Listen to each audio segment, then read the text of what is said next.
Hi, இந்த வீடியோவில் நம்ம என்ன பார்க்க போகிறோம்னா ஸ்டடி வித் மீ vlogs அப்படின்னு சொல்லிட்டு நிறைய வீடியோ போட்டுட்ருப்பாங்க.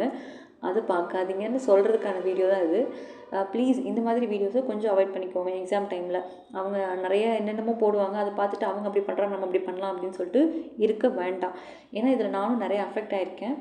ஸோ அதனால் சொல்கிறேன், ப்ளீஸ் இந்த ஸ்டடி வித் மீ vlogs இதெல்லாம் இருக்கும் இல்லையா, நான் வந்து ஒரு வில்லேஜ்லேருந்து நான் இப்படி படிச்சுட்ருக்கேன், ஜஸ்ட் அவங்களோட ஒரு இன்கம்க்காக அவங்களோட ஒரு பேஷனுக்காக அதை ஷேர் பண்ணுறாங்க. அதுலேருந்து நம்ம எடுத்து ஒரு ஜெலஸ் ஆகவோ இல்லை அதுலேருந்து நம்ம எடுத்து டிப்ரெஷன் ஆகிறதுக்கான ஒரு வாய்ப்புகள் நம்மளை வந்து நம்மளுக்கே கொடுத்துருக்கூடாது. ஓகேங்களா?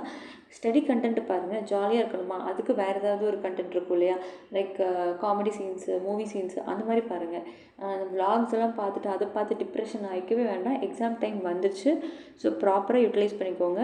செலக்டிவாக எடுத்துக்கோங்க சேனல்ஸை. அந்த சேனல்ஸில் அவங்க என்ன சொல்கிறாங்க அப்படிங்கிறத நோட் பண்ணி வச்சுக்கோங்க.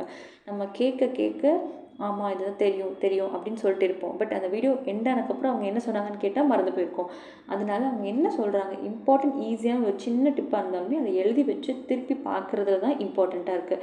ஸோ சின்னதாக ஒரு நோட் பேப்பர் போட்டுக்கோங்க, ஒரு A4 ஷீட் போட்டுக்கோங்க, அதுலேருந்து எழுதி வைங்க. என்ன சொல்கிறாங்க, இதெல்லாம் இதை ஃபாலோ பண்ண சொல்கிறாங்க, ஓகே இதை பண்ணி பார்க்கலாம், ஒரு ஒரு வாரம் பண்ணி தான் பார்க்கலாமே அப்படின்ட்டு இருக்கும். ரொம்ப ரெசிஸ்டண்ட்டாக இருக்கணும். எல்லாருக்குமே ஒரு சேச்சுரேஷன் பாயிண்ட் இருக்கும். அதுக்கு மேலே அது வந்து இந்த த்ரெஷ்ஹோல்ட் லிமிட் தாண்டி நம்ம பிரேக் டவுன் ஆகும். பட் அதை தாண்டி யார் வராங்களோ அவங்க தான் அந்த அடுத்த கட்டத்தை நோக்கி போவாங்க. ஸோ அதை மைண்டில் வச்சுட்டு திருப்பி அவங்க என்ன சொல்கிறாங்கங்கிறத அனலைஸ் பண்ணுங்கள், எழுதி வைங்க. அந்த உட்கருத்தை வந்து நீங்கள் எழுதி வச்சுக்கணும், அதை புரிஞ்சுக்கணும். அதுதான் இம்பார்ட்டண்ட். ஒரு வீடியோ பார்க்குறோன்னா பார்த்துட்டோம், அது ஒரு சாட்டிஸ்ஃபேக்ஷன் கிடையாது. அதுலேருந்து என்ன எடுத்துக்கிறோம், அதை எப்படி நம்ம பயன்படுத்துக்கிறோங்கிறது தான் இம்பார்ட்டன்ட். மோஸ்ட்டாக என்னோடய சஜஷன்ஸ் என்னென்னா, இந்த ஸ்டடி வித் மீ, இந்த vlog இதெல்லாம் பார்க்காதீங்க. நார்மலாக இருக்கக்கூடிய அந்த உங்களுக்கு பிடிச்ச இன்ஃப்ளூயன்சஸ்லாம் இருப்பாங்க இல்லையா, அந்த அவங்களோட அவங்க vlog-ஐ பார்த்து நம்மளுக்கு என்ன ஆக போகுது சொல்லுங்கள். அது நிறைய எனக்கு queries வருது, நானுமே அஃபெக்ட் ஆகிருக்கேன். ஸோ அதை வந்து நான் ஷேர் பண்ணணும்னு ஆசைப்பட்டேன். ஸோ ப்ளீஸ் டோன்ட் இந்த ட்ராப்பில் போய் விழுந்துடாதீங்க. அண்ட் ரொம்ப செலக்டிவான சேனல்ஸை பாருங்கள். யூடியூப்பை தயவுசெய்து ப்ராப்பராக யூட்டிலைஸ் பண்ணிக்கோங்க. ஹோம் ஸ்க்ரீனை ஆஃப் பண்ணி வச்சுட்டு செலக்டிவான சேனல்ஸில் போய் தேடி படிக்கிறது ரொம்ப ரொம்ப important.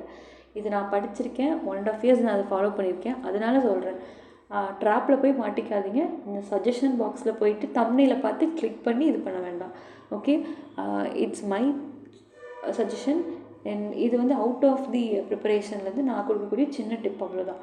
Okay, all the best, take care.